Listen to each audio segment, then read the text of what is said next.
Isang malaking responsibility ang pag-aalaga ng ating mga pet. Ano man ang ating inaalagaan, parang itong isang pagmamahal. 'Di ba? Dapat totoo. Dapat taos sa puso mo ang pinapasok mong responsibilidad sa buhay.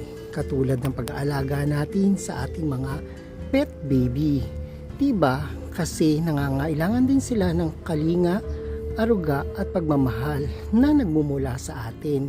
Katulad din natin, katulad nila, nangangailangan din tayo ng kalinga, pagmamahal at pag-aaruga sa ating kapwa-tao.